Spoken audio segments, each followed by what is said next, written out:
இதில் தவறு தானே, அடுத்த தடவை சரி பண்ணிக்கணும்.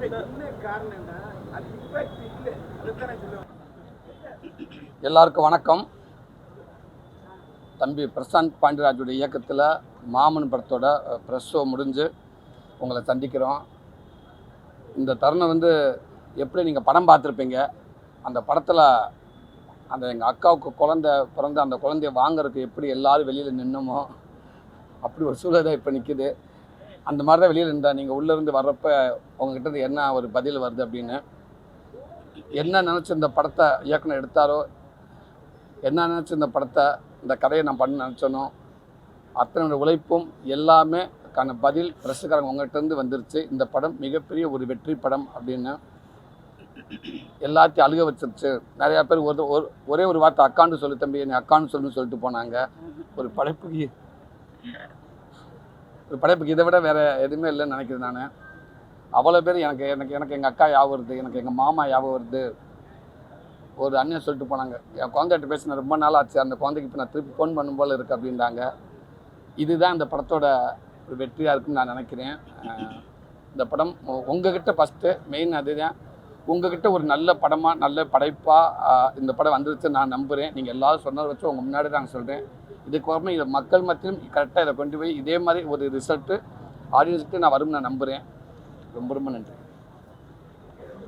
எல்லாருக்கும் வணக்கம். நான் எப்பவும் சொல்கிற மாதிரி தான், ஆஃப்டர் ஒரு ஃபெயிலியருக்கு அப்புறம் விலங்கை நான் எங்கே இருந்தேன்னு எனக்கு தெரியும். விலங்கை இதே ப்ரெஷோவில் தான் என்னை இப்படி ஒரு பெரிய படம் பண்ணுறதுக்கான காரணமாக இருந்தது. இந்த ரிவ்யூவர்ஸும் இந்த பத்திரிகையாளர்களும் மீம் கிரியேட்டர்ஸும் யூடியூபர்ஸும் தான் என்னை உருவாக்குறதா நான் நம்புகிறேன். அதே மாதிரி இந்த படமும் உங்களுக்கு ரொம்ப பிடிச்சிருக்குன்னு எல்லோரும் சொல்கிறத வச்சு நம்புகிறேன். இதையும் நீங்கள் கொண்டு போய் மக்கள்கிட்ட சேர்ப்பீங்கன்னு கேட்டுக்கிறேன். தேங்க்யூ. Thank you sir. இல்லை நீ சொல்லுங்க. எல்லாருக்கும் வணக்கம். நல்ல ஃபீட்பேக் கிடச்சிருக்கு, ரொம்ப சந்தோஷமாக இருக்குது. நல்ல ஃபீட்பேக் கிடச்சிருக்கு, உங்களுக்கு எல்லாருக்கும் பிடிச்சிருக்குன்னு நினைக்கிறேன். ரொம்ப இமோஷ்னலாக ஃபீல் பண்ணிவிட்டு எல்லாம் வெளியில் வந்தது எனக்கு ரொம்ப சந்தோஷமாக இருந்தது.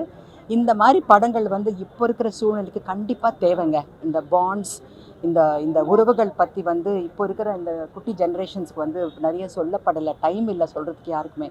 இப்படி படங்கள் வருஷத்தில் ஒரு படம் இப்படி வந்துச்சுன்னா நல்லா அப்படியே ரிஃப்ரெஷ் ஆகும். எல்லாரோட பாண்ட்ஸ், எல்லாரோட ரிலேட்டிவ்ஸ் எல்லாருமே அப்படி சேராதவங்க சேருவாங்க.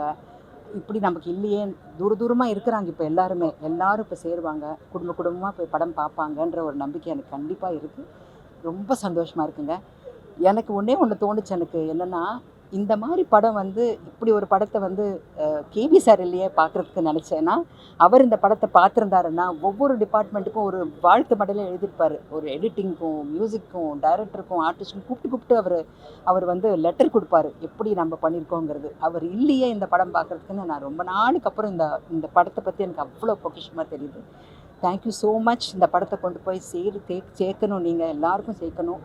நீங்கள் தான் முதல்ல, you are the spinal cord மாதிரி இந்த படத்துக்கு நீங்கள் கொண்டு போய் மக்களுக்கு சேர்க்கணும். எல்லாரும் படம் பார்த்துட்டு என்ஜாய் பண்ணுங்கள், தியேட்டரில் பாருங்கள். தேங்க்யூ. தூக்கணும் எல்லாத்துக்கும் தேங்க்யூ.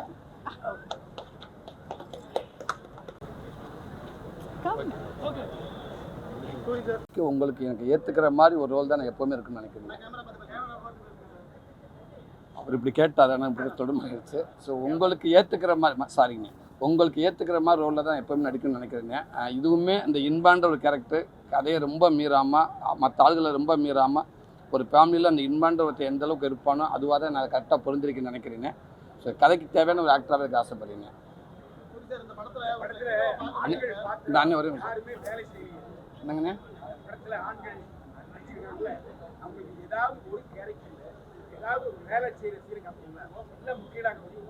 இல்லைண்ணே வேலை செய்கிறாங்க.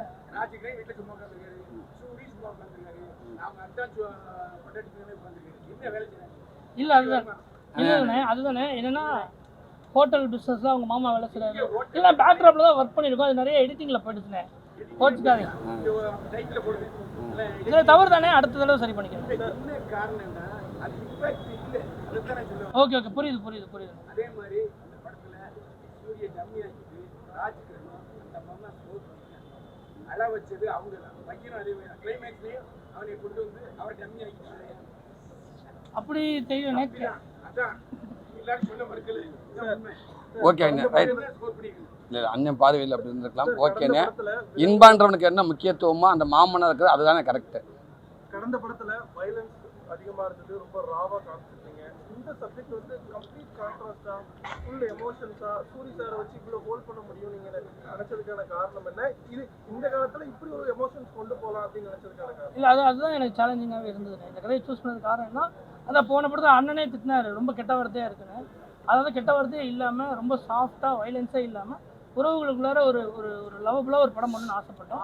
அதை பண்ணுங்க. அடுத்த படத்தில் அண்ணன் சொல்கிற மாதிரி வேலை செய்கிற இடத்துலேயே ஃபுல் படமும் இந்த எடுத்தோம். பையனை எப்படி சார் செலக்ட் பண்ணீங்க? இவர் பயங்கரமா பண்ணியிருந்தாரு. அண்ணன் கதை சொன்னார். கதை சொல்கிறப்ப இவன் ஞாபகம் தான் சரி வீட்லேயே ஒருத்தர் இருக்கானேன்னு சொல்லி ட்ரை பண்ணி நடிக்கிறது நல்லா நடிச்சிருக்கான். நான் சூரிய அடுத்த கதை வச்சிருக்கீங்களா? அடுத்த கதை இருக்குண்ணே. அது எப்போ தேவைப்படுது அப்போ எடுத்துக்கலாண்ணே. கண்டிப்பாக நன்றிங்கண்ணே. அடுத்த கதை உங்க ஆபீஸ் சோத்துல இருக்குன்னு நினைக்கிறேன். பார்ப்போம்ண்ணே. அதுவும் ஒரு நாளைக்கு நேரம் வந்துச்சுன்னா கண்டிப்பாக அதையும் பண்ணுவாங்க. படத்துல வந்து ஒரு ஹீரோவை பார்க்க முடியல, அந்த உண்மையான ஒரு தாய் மாமனா தான் பார்க்க முடிஞ்சது. இந்த அளவு கதையோட ஒட்டி போயிட்டீங்க. ஒரு சில சீன்கள் பார்க்குறப்ப கடைக்கட்டு சிங்கம் படம் பார்க்குற மாதிரி ஒரு ஃபீல் வந்துச்சு. இது வந்து நீங்க வைக்கும்போதே அப்படி நினைச்சு வச்சீங்களா இல்லை அப்படி அமைஞ்சதா? உறவு சார்ந்து படம் பார்க்குறப்ப கண்டிப்பாக ஒரு மாமா ஒருத்தர் இருப்பாங்க, ஒரு பெரியப்பா இருப்பாங்க, ஒரு அம்மா இருப்பாங்க, ஒரு தாத்தா இருப்பாங்க, ஒரு குழந்தை இருக்கும். ஸோ அந்த உறவு சார்ந்த படங்கள் வரப்போ அது ரெஃபரன்ஸ்க்கு இருக்கலாமே. கண்டிப்பாக அப்படியே தான் இருக்கும். குடும்பப்பாங்கான படம் வந்து இதான் உங்களுக்கு ஃபர்ஸ்ட் பிரகாஷ். ரொம்ப பான படங்கள் நடிச்சிருக்கேன். கடைக்குட்டி சிங்கத்தில் நடிச்சிருக்கேன். நம்ம வீட்டு பிள்ளைகள் நடிச்சிருக்கேன். உங்களுடைய படமும் ஒரே டேட் ரிலீஸ் ஆகுது, அதை பத்தி என்ன சொல்லுங்க? நல்ல விஷயம் தானே. இன்னும் கூட 4 படம் சேர்ந்து ரிலீஸ் ஆகுறாங்க. பிரகாஷ் போதும். தேங்க்யூ. தேங்க்யூ. நன்றி. தேங்க்யூ.